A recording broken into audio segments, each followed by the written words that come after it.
Alright, let's talk a little bit about frame data. I've seen a bunch of questions and I've seen a bunch of misconceptions as well, so let's just kind of go over as much as I possibly can. I saw a question the other day that basically said, why do fighting game players care so much about counting the frames?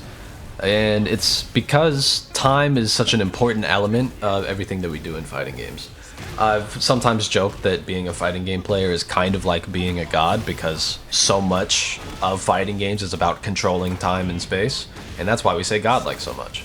But the reality is that how long these moves take and how long individual properties of these moves last is one of the most important elements of any given move, and so we need a quick and efficient way to be able to communicate those values to each other. And it's possible that we could use a more standard metric like seconds, but all of these moves are so fast that if we were to talk about them, we would say like, oh yeah, that comes out in 377 milliseconds. And I'm not doing that, bro. That's way nerdier than just talking about the frames. Now, as for why we care about counting frames, we're not counting frames. Nobody counts frames. Like 90% of fighting games are going to include the frame data already within the game itself, and then you're just doing applied mathematics. But even back in the day when we didn't have it built into the game, you weren't counting frames. Someone way over there was counting frames, and that he would post it on like a blog or like a website, and then you would just read it from there. We weren't all counting frames. And don't let the fact that I said applied mathematics scare you off. We're talking about things like 10 minus 4. I promise you, it's gonna be fine. All right, this is my super jank visualization of frame data, so let's go over it. So each of these lines represents an individual frame, or I guess rather the color that is in between the lines represents an individual frame. And let's talk about what each of the different colors of the lines mean. Here we have the startup of the move, and during the startup of a move, it is not capable of hitting anyone. It is just the wind up before an attack. However, it is sort of important to note that you have given up your opportunity to block here, right?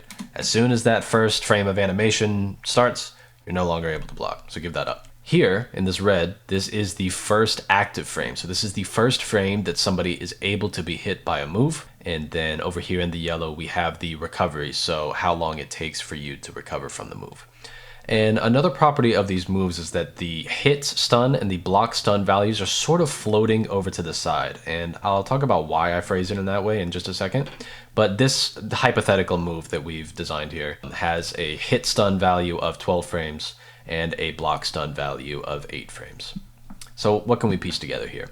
Well, this is a move that comes out on frame 5. It's going to be active for 3 frames, and then it has 6 frames of recovery. And if you were to make contact with the opponent right here on this first frame, and you were to hit them, then these 12 frames that are outlined by this purple, and I just want you to imagine these lines continuing down, you would effectively be +3 on hit.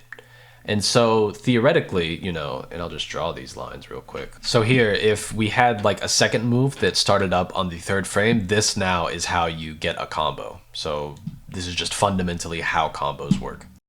But as it stands on hit, this is just +3. On block, however, there's only 8 frames of block stun, which means that if we were to do the math here, the opponent is going to recover 1 frame before we do, which means that overall this is, use the brush tool, this is -1. Imagine that looks like -1. And so the reason it's important that these values are floating is because of meaties.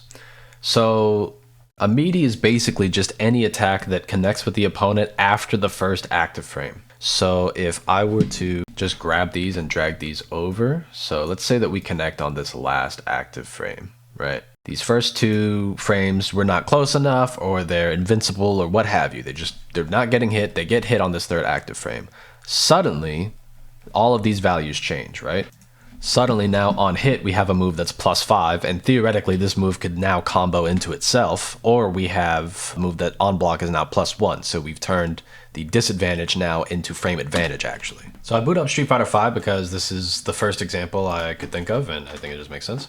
So if we take Laura's standing medium punch, if we look up in the top left, you see that this is +4 on hit. But Laura has this little setup that she can do where she does EX Fireball into this dash under, and now you can see that this is +6 because it's hitting meaty. It's hitting 2 frames after the first active frame. So while normally you wouldn't be able to do like stand medium punch into crouch medium punch, Now, if you do the setup and you meaty this, now you don't only get the stand medium, or I'm sorry, the crouch medium punch, but you also get a follow-up because that button is special cancelable. And the same thing applies on block. If I do stand medium punch, you can see that it's only +3 on block, only by the way. But if I do this, now it's +4 on block.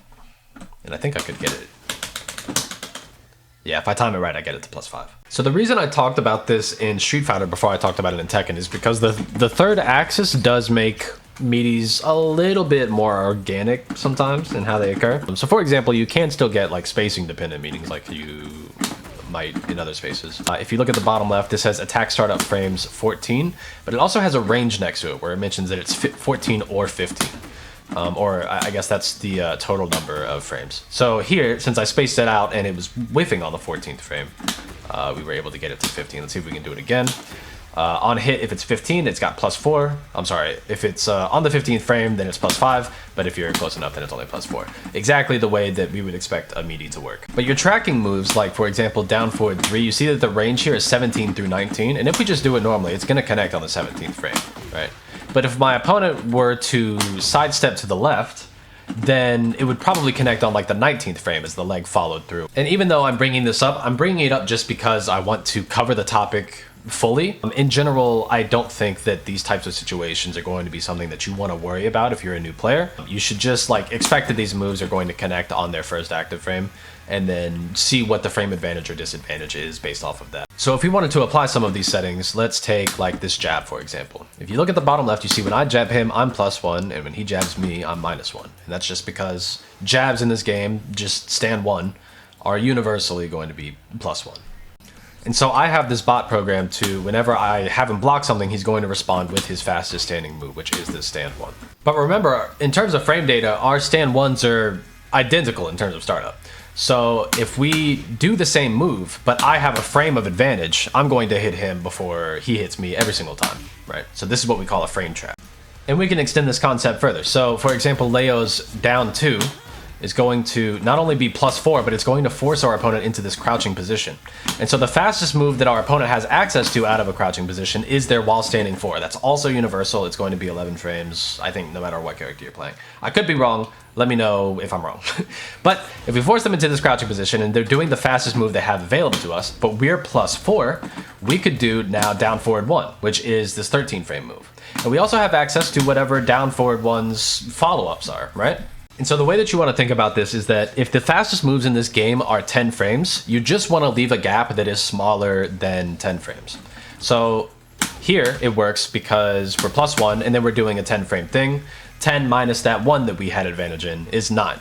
Nothing can beat our 9 frames. It's just not possible. And we can apply these same concepts on hit too. So like, for example, Leo's down forward 4, if I hit the opponent, is +5. And again, he's doing the fastest button that he can out of this situation. But if I do this into this, it works because forward 2 is 14 frames, and I had 5 frames of advantage. That's a gap of 9 again. There's nothing that can beat that, right? So this has been my breakdown of frame data. Let me know if you think this video was helpful or if there are other topics that you would like me to cover in the future. Thanks everybody, peace.